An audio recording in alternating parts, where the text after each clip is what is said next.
मेरी माँ को मारने के बावजूद भी अभी हॉस्पिटल से धमकियाँ आती हैं कि परिजनों के ऊपर केस किया जाएगा, मेरा इतना करोड़ का नुकसान हुआ है, भरपाई करना पड़ेगा। तो मेरी माँ का मौत हो गया, उस मेरी माँ का कीमत कितना होगा? अगर उनका जो नुकसान हुआ है वो हम भरपाई कर भी दे तो मेरी माँ का कीमत क्या होगा, और वो कीमत क्या वो एक माँ का कीमत मुझे दे पाएंगे? मतलब एक्सीडेंट करे कोई आया, पैर टूटा हुआ है, उसका जान चल गया, और हुआ क्या, 22 लाख का बिल थमा दिया गया। देखिए, आज सबसे बड़ा शोषण इसलिए हो रहा है कि आज आम और गरीब जनता कानून के जो धारा है, जो संविधान है, उसके बारे में नॉलेज नहीं रखती। आम इंसान का कोई नहीं है, सब पैसा के नाम पे बिक रहा है और पैसा वालों का ही साथ दे रहा है। एक वर्दी वाला पुलिस, आप गलती से किसी को साइन करके सदर थाने का मोहर लगा के आप भेजते हैं किसी को स्पीड पोस्ट के जरिए लेटर, तो ये साजिश नहीं है तो क्या है? सर, यहाँ पे 3 चीज होगा बस, एक बेल, या तो खेल, या तो जेल। ये पूछना चाहता हूँ कि सैमफोर्ड को संज्ञान में अभी तक क्यों नहीं लिया गया है? क्या राज हॉस्पिटल आपको पैसा नहीं पहुँचाता है, या फिर खूंटी वाला वो बिरसा हॉस्पिटल आपको पैसा नहीं पहुँचाता है, जिसको रातों रात सील कर दिया गया और सैमफोर्ड अभी तक चल रहा है? सिर्फ वो मतलब लग रहा है कि वहाँ पे आपकी भी संलिप्तता है।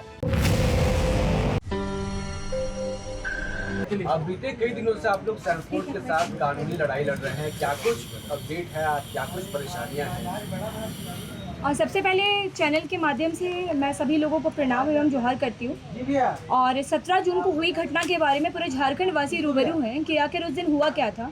हम लोग एक गरीब पीड़िता की आवाज़ को आगे बढ़ाने के लिए और एक्चुअली में उनको न्याय दिलाने के लिए हम लोग वहाँ पहुँचे थे।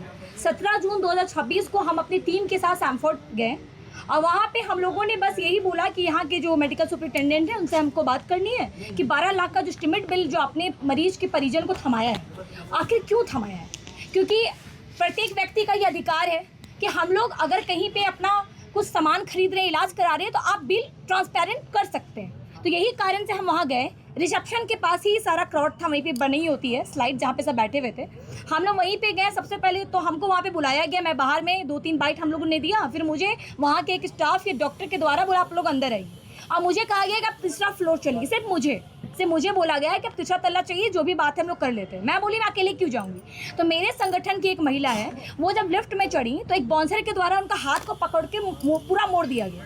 उसी से जो भी बातचीत का, जो भी हाथापाई जो बोल रहे हैं, वो शुरू वहीं से हुआ। वहाँ से मेडिकल सुपरिटेंडेंट, उनका नाम कुछ है, मुझे ये प्रॉपर याद नहीं है, लास्ट में सीरियल लिखती हैं, वहाँ के मेडिकल सुपरिटेंडेंट है, वो आई हैं और उन्होंने कहा कि मेरा हॉस्पिटल है, कौन घुसा, ब्ला दिस दैट, बहुत कुछ बोलने लगी और हमारी महिलाओं को ढकेलने लगी। ये सीसीटीवी में रिकॉर्डेड है। उसके पहले भी हम लोगों ने कुछ नहीं किया। तो वहाँ पे मौजूद भैया ने बोला कि महिलाओं को नहीं मार सकते। जब बाउंसर हम लोग को ढकेलने लगा तब वहाँ पे हम आवाज़ उठाएं कि ये गलत है, आप ऐसा नहीं कर सकते। तब हमें गुस्सा आया, हमने बोला कि ये तरीका नहीं है। वो बोले कि सीधा निकलो, घसीट के बाहर निकाला गया। बाहर में मीडिया थी, बहुत मीडिया भाइयों ने इस चीज़ को रिकॉर्ड भी किया है। और बाहर हो जाने के बाद जब वहाँ पे पुलिस की मौजूदगी में हमारे बाल को पकड़ के मारा गया, इवन कि महिलाओं को मारा गया। 13 महिला वहाँ पे इंजुरी रिपोर्ट बनवाई, 13 महिलाओं को चोट लगा। ये सब मामला था जो मैंने आपको बता दिया। उस दिन के बाद से मुझे ये कहा गया कि अमीषा जी को प्रॉब्लम है तो आप सदर थाने में जाके केस फाइल कीजिए। तो जब हम वहाँ पे गए 7 बजे के लमशम में, हम लोग 30 से 40 लोग मेरे सपोर्ट में, बहुत दूर दूर से भैया लोग आए थे, जैसे आकाश भैया, ये सब रामगढ़ से आए हमारे लिए। तो वहाँ जाके जब हम लोग FIR दर्ज किए सैमफोर्ड पे, वो भी कितने टाइम हो रहा होगा, 3-4 के बाद की बात है, हम हाँ शाम की बात है। तो हम लोग भूखे प्यासे रहकर वहाँ पे FIR लिखना, उनका 10 तरह का प्रोसेस और फॉर्मेलिटीज़ को पूरा करना, सब महिला वहीं थी। रात भर जो गांव से महिलाएं आई थी मेरे साथ, सब रात भर हम लोग वहीं पे थाना में 8-10 बजे तक रहे। और 10 बजे के बाद हम लोग हॉस्पिटल में जाके इंजुरी बनवाए। 13 महिलाओं को चोट लगा था, किसी कमर में, किसी का चेस्ट में, क्योंकि बहुत बुरी तरीके से मारा गया। हमारा कहना है कि हम एक जनता है, हमारे पास जो भी एविडेंस है वो मैंने दे दिया है। मैंने थाना में दे दिया, मैंने कोर्ट में दे दिया, मीडिया के पास भी है। लेकिन सैमफोर्ड के अंदर की जो CCTV है, DVR है, वो लोग क्यों नहीं प्रस्तुत कर रहे हैं? उसके बाद क्या हुआ कि वो लोग सोचें कि लड़की को दबाना है, तो मेरे में सैमफोर्ड के सफाई कर्मी मंजू कश्यप के द्वारा मेरे में STAC का केस किया गया कि मैंने जाति सूचक का इस्तेमाल किया। चलिए मैं मान ली, इतनी भीड़ में मैं कैसे चिन्हित करूँगी कि वो आदिवासी हैं? ये तो एक था उनका क्या चाल कि वो लड़की को दबाए। उसके बाद क्या हुआ कि जब मैंने जो केस किया, आज 1 महीना 5-6 दिन हो गया, किसी भी तरह का कोई सुनवाई कार्रवाई नहीं हुई है।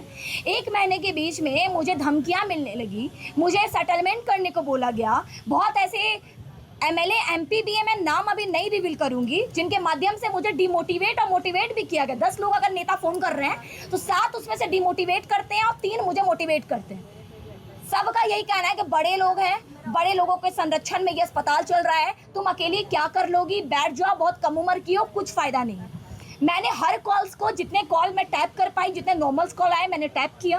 व्हाट्सएप कॉल आए, व्हाट्सएप कॉल के जरिए जो नहीं होता है कि फेक कॉल्स +92 पता नहीं ऐसे करके कॉल्स आते थे, सबका है मेरे पास। उसके बाद फिर क्या किया गया कि जब देखिए कि लड़की कुछ नहीं कर रही है, लड़की जब मैंने बोला कि मैं सेटलमेंट वगैरह जो भी है मैं कॉम्प्रोमाइज़ नहीं करूँगी, मैं जब गलत नहीं हूँ तो मैं झुकूँ क्यों।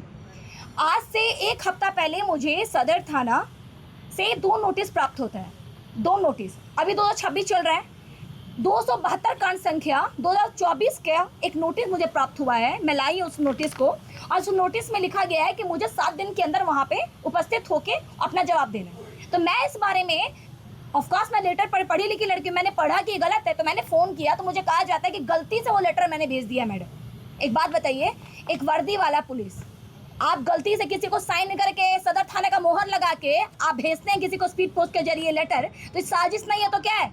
जान रहा है कि लड़की ना बिक रही है, ना झुक रही है, ना दब रही है, तो आप सोचते झूठे केस में लपटाओगे। मैं उसमें वहाँ पे मैंने बोला कि देखिए सर ऐसा नहीं होता है, अगर आप लोग को फंसाना है तो डायरेक्टली बोलिए ना, नहीं मैडम हम दूसरा लेटर आपको भेज दे रहे हैं। दूसरा लेटर मैं आज रिसीव करके आई हूँ, स्पीड पोस्ट के जरिए दूसरा लेटर मुझे मिला। ये हुआ 15 दिन के बाद, जब बहुत सारे रैकी करने लगे, इवन रास्ते में टोक के, महिला लोग सब गाँव की है, कोई कहीं जा रही है, बेटी घर जा रही है, कोई पुतों के घर जा रही है, हम लोग कभी निकल रहे हैं, तो कुछ लोगों का कहना है कि इस केस से हट जाओ, बहुत इसमें बड़े बड़े लोग हैं, मरवा दिए जाओगे, तुम लोग को फंसा दिया जाएगा, तुम लोग को ड्रग्स में फंसा देंगे, तुम लोग को गांजा में फंसा देंगे, ऐसे ऐसे करके कॉल्स आ रहे हैं। हमने ये भी जवाब दिया कि ऐसा थोड़ी होता, कानून नाम का भी चीज़ है। तो क्या बोला गया मुझे पता है कि तुम सच के लिए कितना दिन जिंदा रहोगी, चारों तरफ झूठे लोग बैठे हैं, मैंने रिकॉर्डिंग कर रखा है उस नंबर का, ठीक है। उसके बाद में मैंने बोला कि मैं फाइट करूँगी।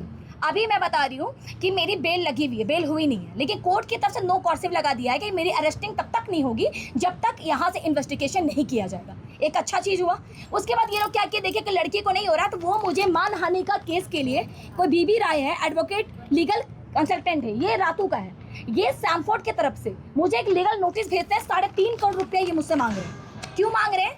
क्योंकि मैं तो झुकी नहीं, तो आप सोच रहे हैं लड़की को परेशान करने का ही नया तरीका है। तो ये लेटर है सर, इसको भी आप लोग जरूर दिखाइएगा। इस लेटर में एक चीज़ है जो मैं आपको बताना चाहती हूँ। उन्होंने लिखा है, Mrs Amisha Prasad, founder and director Sampurna Shankar Muchan foundation, district Ramgarh, Jharkhand 82531 से। ये मेरा डिटेल हुआ, ठीक है। उनका क्लाइंट डिटेल क्या है वो सुनिएगा। Samford hospital private limited through its director, यही है पॉइंट कि Samford hospital private limited through its director. अरे आपका क्लाइंट है, आप ट्रांसपेरेंसी से नाम काहे नहीं लिखे इसमें? कौन है सैमफोर्ड का डायरेक्टर? मैं भी जानना चाहती हूँ, मेरे साथ तमाम जनता जानना चाहती है। वहाँ पे इतने लोग जा रहे हैं, इतने अच्छे इलाज होते हैं, तो हम लोग भी तो चाहते हैं डायरेक्टर कौन है जाने। तो यहाँ लिख दिया through its director, registered office near Kokar Chowk, old HB road, बस यही लिखा हुआ है। ये पहला हुआ उनका जो डिमेरिट है। उसके बाद इन्होंने क्या लिखा है, मैं 3 पॉइंट्स आपको बता रही हूँ कि मैंने क्या क्या डैमेजेस किया है, सुनिएगा। General damages, injury, financially loss to reputation of the said hospital ₹2 crore. वाह, सोचने वाली बात है। एक लड़की, एक युवा को 3.5 करोड़ रुपया एक दिन का नुकसान हो गया, आपका मांग रहे हैं मुझसे, धमकी दे रहे हैं कि मानहानि का केस कर देंगे। आपका कमाई कितना है जी एक दिन का? अरबों रुपया छापते हैं क्या? इनकम टैक्स कितना भरते हैं आप जो एक दिन में 3.5 करोड़ का नुकसान हो गया आपका? सेकंड में लिखते हैं mental torture and physical economy ₹1 crore. सुनते जाइए, ये तीन पॉइंट बहुत इंपॉर्टेंट है। तीसरा पॉइंट लिखा legal assistance and general charges ₹2,50,000। Total grand total जो हुआ इसका हुआ 3 करोड़ 2,50,000 ये मुझसे मांगा गया 15 दिन के अंदर, ठीक है। सबसे पहले कि हम कहाँ से दें, और एक सवाल आता है क्यों दें। मेरे पास तो नहीं है, क्योंकि हम लोग एक आम आदमी है, हमारे लिए 3 लाख नहीं, हमारे 3,000 भी बहुत इंपॉर्टेंट है। ईमानदारी का है ना सर, मेहनत का पैसा रखते हैं। आप लोग जैसा अनाप शनाप पैसे तो आते नहीं है। तो आप सोच रहे हैं कि लड़के को रैकी करवा रहे हैं, लड़के को धमकी दे रहे हैं कि तुम केस को हटा दो, तुम पीछे हटो, लड़की हट नहीं रही है, तो अब ये दिखा रहे हैं। कोई बात नहीं, फिर भी फाइट करेंगे। देखिए सर, आपके चैनल के माध्यम से मैं बोलना चाहूँगी कि अभी एक्चुअली में जो झारखंड में चल रहा है स्वास्थ्य को लेकर, एक सबसे बड़ा जो होता है शिक्षा और स्वास्थ्य, ये दोनों में पूरा भ्रष्ट पड़ा हुआ है पूरा सिस्टम। अगर मान लीजिए कि आज हम स्वस्थ ही नहीं रहेंगे तो हम कैसे पढ़ाई करेंगे, कैसे नौकरी करेंगे, कैसे आप लोग मीडिया भाई लोग कहीं जाके किसी का बाइट ले सकते हैं? खांसी हो गया, सर्दी हो गया, अटैक आ गया, कहाँ जाएंगे आप? सरकारी में जाते हैं, कोई सुनता नहीं है, प्राइवेट में जाते हैं, पैसा का भरमार लगा रहता है। क्या करें, डायरेक्ट शमशान घाट पहुंच जाना चाहिए ना सर हम लोग को। फाइनेंशियली एक्सप्लोटेशन का खेल हो रहा है यहाँ पे, फाइनेंशियली एक्सप्लोटेशन का पूरा इंश्योरेंस के नाम पे ये लोग क्या कर रहे हैं कि ये लोग इंश्योरेंस के नाम पे आर्थिक शोषण कर रहे हैं जनता के साथ। और जनता जब इसकी आवाज उठाती है तो उस पर 10 गो मुकदमे डाल दिए जाते हैं, मारने के धमकियां दिया जाता है। लेकिन याद रखिए, मैं झुकने वालों में से नहीं हूँ। मरना पसंद करूंगी, फांसी के फंदे में लटकना पसंद करूंगी, लेकिन मैं बिकूंगी नहीं, झुकूंगी नहीं। मेरे हौसले वो लोग दबा नहीं सकते, ये चीज है। और मैं आज फाइट कर रही हूँ, मैं अंतिम तक फाइट करूंगी। जो केस हुआ है फर्जी, वो आखिरी में उनको ये डिफेंड करना पड़ेगा कि वो गलत थे और हम लोग का मुद्दा जो था वो एक्चुअली में सही मुद्दे पे गए थे। ये हमारा एक हो गया जो आपको मैंने बता दिया, 3.5 करोड़ रुपया का वो लोग मुझ पे भेजे। और मैंने इस लेटर को रिसीव किया 7 तारीख को मैंने लेटर को रिसीव किया। जैसे आया मैं लेटर को रिसीव की और मेल के जरिए उनको जवाब मैंने दे दिया है। लेकिन ये बात दरअसल ये आता है कि 3.5 करोड़ रुपया अगर मैं नहीं देती हूँ तो मेरे पे वो लोग वो मानहानि का मुकदमा दर्ज करेंगे। करिए ना, निष्पक्ष जांच होगा ना। कानून नाम का चीज है कि नहीं? मैं संवैधानिक अधिकार रखने वाली एक लड़की हूँ, मैं संविधान को मानने वाली लड़की हूँ और मैं कानून के चलते, कानून एक होता है ना सर कि आप झूठे फर्जी केसेस कर रहे हैं, एक लड़की हूँ, एग्जाम से होते हैं, वो सब करते हुए मैं कोर्ट रेगुलर दौड़ रही हूँ 10 दिनों से। मैं झुकी नहीं, अपना तेल जला के जितना भी है मेरा औकात है ना, उसमें से मिलकर हम लोग सभी भाइयों के, जितने भी संगठन के कार्यकर्ता, सभी लोगों के मिल के, सभी लोगों के सपोर्ट से अभी हम लोग अपना आना जाना कर रहे हैं, ठीक है। लेकिन बात यहाँ ये है कि ये सब एक ब्लैकमेल नहीं है तो क्या है? ब्लैकमेलिंग का जरिया है कि मैं नहीं झुक रही हूँ, केस नहीं हटा रही हूँ। उसके बाद मेरे पे झूठा नोटिस भेजा गया, उसका भी मैंने लेटर लाई। इसको भी आप लोग विजिबल कीजिएगा कि 272 का संख्या का नोटिस मुझे क्यों भेजेंगे लोग। इस केस को मैंने जब ऑनलाइन चेक करवाया तो पता चला किसी अभिमन्यु सिंह के नाम से केस रजिस्टर्ड है और इन्होंने मेडिका में शायद केस किया था। ये है 272 कांड संख्या 224 का केस। इसको भी आप लोग चाहें तो इसको ले सकते हैं, ये है। और इसी तरह 2 नोटिस उन्होंने भेजा है जिसमें उनका कांड संख्या गलत लिखा हुआ था। नहीं, वो साजिश के जरिए मुझे फंसाने का एक तरकीब था जिसमें मैं फंसी नहीं।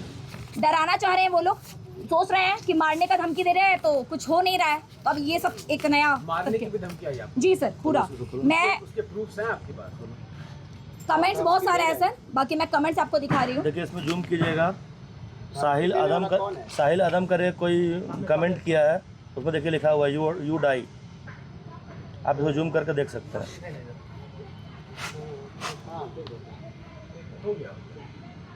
और भी ऐसे बहुत सारे कमेंट्स हैं सर, हम ऐसे आपको बहुत provide सारे कर कमेंट देंगे। आ रहे हैं, बहुत सारे। कॉल आ रहा है। आपने जो केस किया था उसमें कितना इन्वेस्टिगेशन हो कुछ पाया है? नहीं। कुछ आप लोग का वही कोई अपडेट नहीं है। वही जानना हमारा मेन मकसद है कि ठीक है, अब तो देश में बहुत सारे ऐसा ड्रामा चल रहा है। भरत तिवारी को भी बिहार में मार दिया गया सच का आवाज़ उठाने वालों को। तो आप मतलब क्या चाहते हैं? कानून क्या चाहता है कि सच का कोई आवाज़ नहीं उठाए, उसको डरा। अगर आपके पास पावर है तो झूठा केस सिर्फ फंसाया जा सकता है कि सच केस में किसी को जगह भी दिया जाए। मतलब जो सच का लड़ाई लड़ा है उसको भी कोई जगह मिलेगा कि सिर्फ आपके पास वही पावर है कि झूठा केस में उसको फंसा दो। सिर्फ फंसाने का काम किया जा रहा है इसको कि आपके पास कोई भी कानून। आपने अभी तक CCTV फुटेज क्यों नहीं लिया? आपने हमें नोटिस भेजा है 7 दिनों के अंदर मिलने के लिए, आपने उन्हें कितना बार नोटिस भेजा? और जब हम लोग 10-11 बजे तक वहाँ पे सब कोई खड़े थे तब तक तो कोई नहीं आया था सैमफोर्ड का। तो हमारे से पहले उनका FIR रजिस्टर कैसे हो गया? और आप लोगों के द्वारा कितने बार उन लोगों को बुलाया गया है उसको भी तो हम लोग साझा कीजिए। हमारे साथ नहीं कीजिएगा, मीडिया बंधुओं के साथ कीजिए।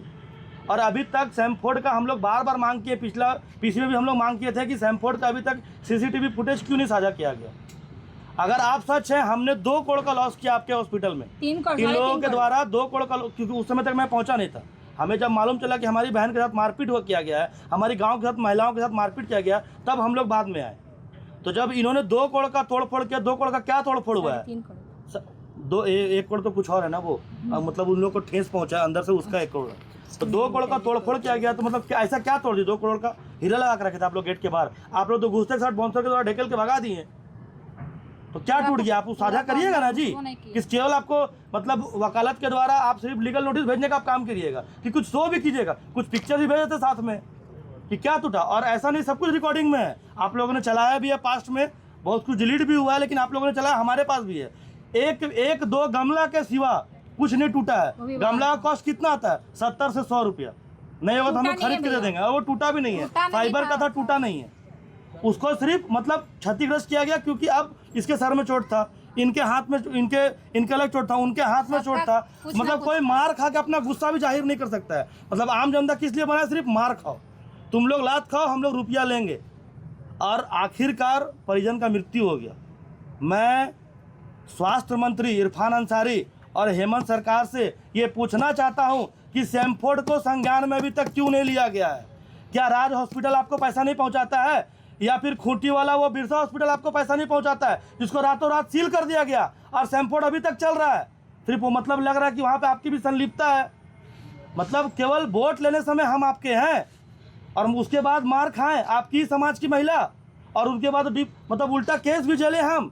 मतलब सच का आवाज़ को दबाने के लिए इस झारखंड में या इस देश में कब तक ऐसा कार्य किया जाएगा? कब तक सच को दबाया जाएगा? गोलियों के माध्यम से, डंटों के माध्यम से कब तक आप गोली मारोगे? स्वास्थ्य और शिक्षा जो कि एक बेसिक नेसेसिटी है आम जनता के लिए, गरीब के लिए, आखिर गरीब जाए तो जाए कहाँ?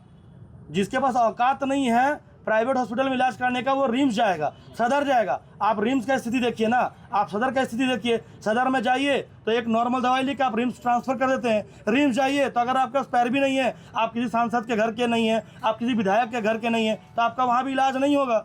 मतलब हर जगह आप लोग ऐसा सिस्टम क्रिएट किए हुए हैं कि लास्टली आपको जाना पड़ेगा प्राइवेट हॉस्पिटल ही। प्राइवेट हॉस्पिटल में इंसान इलाज कैसे कराए? और सैमफोर्ड का हम लोगों ने इतने दिन में इंक्वायरी किया, सैमफोर्ड में अलग अलग जगहों से सेटिंग के तहत वहाँ इलाज हो रहा है। खास करके सीसीएल का जितना पेशेंट है वहीं पर ट्रांसफ़र होता है। क्यों होता है? और एक और बात, अगर आप इलाज करें तो कम से कम इलाज करिए ना। आप तो परिजन का जान ले रहे हैं। उनका क्षतिग्रस्त जो हुआ है मेंटल, उन लोग जो इतना परेशान हुआ है उसका क्या अमाउंट लगाए हम? जो परिजन थी, जो महिला थी, वो मर गए, उनके हस्बैंड को आप लोगों ने मारा, उनकी बहू को आप लोगों ने मारा। इन लोग कितना मेंटली प्रेशर हुई 1 महीना में? आप सब भी सोच सकते हैं। एक आम आदमी है कि घर में किसी का डेथ हो जाता है, वो भी घर के गार्जियन का। 55 साल की थी, बहुत बूढ़ी नहीं थी, 70-80 साल की रहती तो बोला भी जाता कि वो मरने के लायक थी। आप बोल सकते थे, क्योंकि आप लोग तो बड़े लोग हैं, कुछ भी बोल सकते हैं। 55 साल में एक महिला का डेथ हो गया, उनके बच्चों पे क्या बीत रहा होगा, उनके हस्बैंड पे क्या बीत रहा होगा, उनका मेंटल जो पीस भंग हुआ है, वो लोग जो डेली रो रहे हैं, उनका हम क्या रेट लगाएं? आप तो करोड़ों में लगा दिए अपने RNE लिख कर, हम लोग अपना मेंटल पीस का क्या रेट लगाएं? अरब में लगाएं, क्योंकि हमारा औकात है, तो हमारे ऊपर करोड़ों का मालहानि भेजा गया है। आपका तो औकात है क्योंकि आप डेली लूट रहे हैं, तो आप पे क्या केस किया जाए? तो हम भी अरबों का केस, लीगल नोटिस भेजते हैं।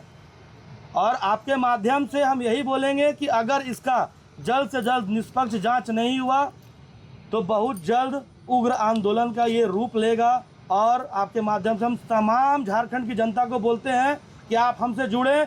सबके ऊपर प्राइवेट हॉस्पिटलों का दिक्कत है, आप हम लोग से जुड़ें और एक मुहिम के तहत इसको भी आप आवाज़ उठाना होगा। जैसे नीट पेपर लीक पे आवाज़ उठ रहा है, कुछ गलत भी हो रहा है उस पर, लेकिन मुद्दा तो सही है ना। नीट पेपर लीक तो हुआ है ना, उस तरीके से ये भी मुद्दा सही है और परिजन का जान भी जा चुका है।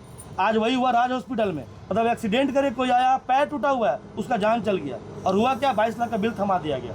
उस पर तो हेमंत सरकार ने संज्ञान ले लिया। बिरसा हॉस्पिटल खूंटी में भी यही चीज़ हुआ, उस पर आपने संज्ञान ले लिया, रातों रात उसको सील भी कर दिया। सैमफोर्ड में अभी तक कोई संज्ञान क्यों नहीं हुआ? हमें यही समझ में नहीं आ रहा कि सैमफोर्ड में डायरेक्टर मतलब कोई मंत्री तो नहीं ना है। डायरेक्टर का नाम भी छुपाया जा रहा है, तो डायरेक्टर का नाम को डिस्क्लोज किया, डायरेक्टर कोई मंत्री तो नहीं है ना। आप हमें बताइए कि आप लोग के माध्यम से मालूम चले कि डायरेक्टर कोई मंत्री तो नहीं है। तो आप खुद सोचिए ना भाई, ये सबके घर का दिक्कत है और नहीं है भगवान न करे हो, बट ये सबके घर में दिक्कत होगा। आए दिन कुछ ना कुछ दिक्कत होगा। कभी किसी को कोई प्रॉब्लम हो रहा है, सरकारी में कोई इलाज नहीं है, आए डिलीवरी कैसी क्यों ना हो, सब कुछ आज के डेट में एक मतलब एक बहुत प्रोपागंडा के साथ एक इलाज को एक मतलब नौटंकी बना के रख दिया गया है। कब तक उसका भुगतान सब बनेगा? आप लोग भी कोई करोड़ों में नहीं कमाते होंगे, आप लोग भी 1000 लाख में ही होंगे, वो भी मिला जुला के होगा 2-4 महीना का। एक पेशेंट आ जाएगा तो मालूम चलेगा कि बच्चा का 2 महीना का फी रुक गया, अगर घर में एक पेशेंट आ जाए तो ये कब तक चलेगा? हम भारत के संविधान के तहत जो चौथे स्तंभ कहे जाने वाली मीडिया है, उनसे दरख्वास्त करते हैं कि इसको अच्छे से मतलब आप लोग के साथ ही उजागर करिए कि पुलिस हमारी सपोर्ट नहीं कर रही है, पुलिस पैसों वालों का ही सपोर्ट कर रही है। क्या पता कब गोली हमारे ऊपर चल जाए भरत तिवारी के जैसा, और बाद में भीड़ लगा के क्या फ़ायदा? तो कम से कम जो सच का आवाज़ उठा रहा है, हम तमाम झारखंड वासियों से कहेंगे कि जो सच का आवाज़ उठा रहा है उसका साथ दे, और साथ दे ताकि बाकी लोगों पर अत्याचार ना हो सके। जो आज इस बहन पे हुआ, इसका सर पे चोट है, अभी भी चेक कर सकते, अभी भी इसका पूरा सूजन खत्म नहीं हुआ है। किन्हीं का पेट पे चोट है, उनका हाथ में चोट है, एक महिला का पेट पे चोट है, वो इस कदर है कि अभी तक वो घर से ठीक से नहीं निकल रही है। सब आप 1000 मेरे पे फर्जी केस कीजिए, लेकिन अगर वो लोग इसमें संज्ञान नहीं लिया जाता है तो मैं उग्र आंदोलन का एक बहुत बड़ा आगाज करूंगी, और जो आंदोलन शायद ये लोग फिर बाद में बोलेंगे कि रोक नहीं पाएंगे, क्योंकि आज जनता बहुत शोषण का शिकार हो रही है। और एक और चीज़ सर कि हम लोगों को बस हमारे 3 मांगे, पहला ट्रांसपेरेंसी, पेशेंट राइट्स और जितना भी अकाउंटेबिलिटी, ये 3 जो लाइन है ना सर, ये 3 लाइन हमारा एक्चुअली उद्देश्य है यहाँ के स्वास्थ्य सिस्टम से। क्योंकि आपको पता है कि सिर्फ सैमफोर्ड का मामला नहीं है यहाँ पे, सैमफोर्ड का मामला सिर्फ नहीं है, सैमफोर्ड तो एक आ गया फ्रंट में कि ऐसा कर रहा है, लेकिन मामला है पूरा स्वास्थ्य सिस्टम का। ऐसे आज हमारी जान है तो जहान है। आज अगर कहीं अभी हम स्कूटी से जा रहे हैं, गिर गए तो हम कहाँ जाएंगे? अस्पताल जाएंगे ना। आपको खांसी सर्दी हो कहाँ जाएंगे? अस्पताल जाएंगे ना। किसी को हार्ट अटैक कहाँ जाएंगे? अस्पताल जाएंगे ना सर। कहाँ जाएंगे सर? हम लोग अस्पताल जाएंगे ना। अस्पताल में इलाज नहीं होगे तो क्या करेंगे? इसीलिए मैं बोल रही हूँ कि ये 3 चीज, accountability, transparency, patient rights, citizen rights, ये हमारा एक बहुत अहम मुद्दा है और ये एक अहम बात है। इसको उनको दिखाना होगा, इस सरकार के स्वास्थ्य मंत्री को भी ये दिखाना होगा, उनको जवाब देना पड़ेगा और सैमफोर्ड के डायरेक्टर और ऑनर को भी जवाब देना पड़ेगा। और रही बात हम लोगों को दबाने की, तो मैं पूरा टीम के साथ ये बोलूँगी कि हम लोग दबने वाले नहीं हैं। और एक बात, हमारे ऊपर अभी तक टिल डेट कोई मुकदमा नहीं है। अब जो मुकदमा किया जाएगा वो गलत तरीके से किया जाएगा, फंसाने के लिए। तो ये आपके माध्यम से हम न्यूज़ सैमफोर्ड वालों को पहुंचा देना चाहते हैं और थाना को पता चले कि हमारे ऊपर अभी तक कोई मुकदमा नहीं है, कोई भी मुकदमा नहीं है पूरे टिल लाइफ में, क्योंकि हम लोगों ने कोई अभी तक गलत काम किया नहीं है। तो फंसाने का प्रयास थोड़ा तरीका से ही करें। 24 का मामला में और 25 का मामला में और 23 का मामला में नोटिस भेज कर बाद में बोल देना कि अगला डरा नहीं तो अरे सॉरी गलती हो गया। ये सब ना करें, ये सब बचकानी हरकत है। मोहर लगा के गलती हो जाता है। आप एक संवैधानिक पद पर हैं, आपके एक साइन से किसी का जिंदगी शरीफ में बदल सकता है और कोई कानूनी पछड़ा में फंस सकता है। तो किसी अच्छे इंसान को एक न्यायिक कानूनी पछड़ा में ना फंसाएं, ताकि आप जो संज्ञान आपका भेजा गया उस पर निष्पक्ष जांच करें। सैलरी आपको मिल रहा है, उस सैलरी के तहत काम करें, एक्स्ट्रा पैसा कमाने चक्कर में ना फंसे। सर इनकी जो बुतम है स्वर्गीय सरोज देवी की, कुछ बोलना चाह रही है, बताइए। जो भी एक तरह से देखा जाए तो मेरी माँ मरी नहीं है, उसको मारा गया है बोल सकते हैं। मेरी माँ को मारने के बावजूद भी अभी हॉस्पिटल से धमकियाँ आती हैं कि परिजनों के ऊपर केस किया जाएगा, मेरा इतना करोड़ का नुकसान हुआ है, भरपाई करना पड़ेगा। तो मेरी माँ का मौत हो गया, उस मेरी माँ का कीमत कितना होगा? अगर उनका जो नुकसान हुआ है वो हम भरपाई कर भी दे तो मेरी माँ का कीमत क्या होगा? और वो कीमत क्या, वो एक माँ का कीमत मुझे दे पाएंगे? मैं उनसे पूछना चाहती हूँ। और इस तरह का धमकियाँ आना कहाँ तक सही है? एक तो किसी का जान भी लिए हो, ऊपर से उसके फैमिली वाले को मेंटली टॉर्चर कर रहे हो। ऑलरेडी हम लोग अपने मेंटली डिस्टर्ब हैं। और कहना चाहती हूँ कि जो भी वहाँ पे हुआ उसका CCTV फुटेज चाहिए। और मम्मी ICU में थी तो उसको क्या क्या मेडिसिन यूज हुआ, कब कौन सा डॉक्टर विजिट करते थे, ये सारे चीज़ों का CCTV के थ्रू हम लोग को एक रिपोर्ट चाहिए। जानना चाहते हैं कि क्या क्या वो मेडिसिन चलाएं, क्या किए। और यहाँ तक कि पोस्टमार्टम के लिए भी डेड बॉडी को 2 दिन तक रखे, लेकिन किसी भी तरह का उसमें कोई सुनवाई नहीं किया गया। कोई मतलब पोस्टमार्टम के लिए इनकार कर दिया गया कि नहीं होगा पोस्टमार्टम। और जो भी कागजात होते हैं, डॉक्यूमेंट होते हैं, उनको हम लोग किए। बोलते थे कि हॉस्पिटल वाले कि ये थाना जाओ, थाना वाले बोलते हैं हॉस्पिटल जाओ। जो भी प्रोसेस होता है सारे प्रोसेस को करने के बाद भी पोस्टमार्टम नहीं किया गया। और मैं सरकार से चाहती हूँ कि वो हमारा इस सारे हॉस्पिटल को संज्ञान में लिया जा रहा है, लेकिन सैमफोर्ड हॉस्पिटल को क्यों नहीं लिया जा रहा? शायद इसमें कुछ राज छुपा हुआ होगा, यही समझ सकते ना। सरकार से यही अपील है कि बस निष्पक्ष होकर जांच करे और सब जनता भी उन्हीं पे आश्रित है कि सही न्याय दे।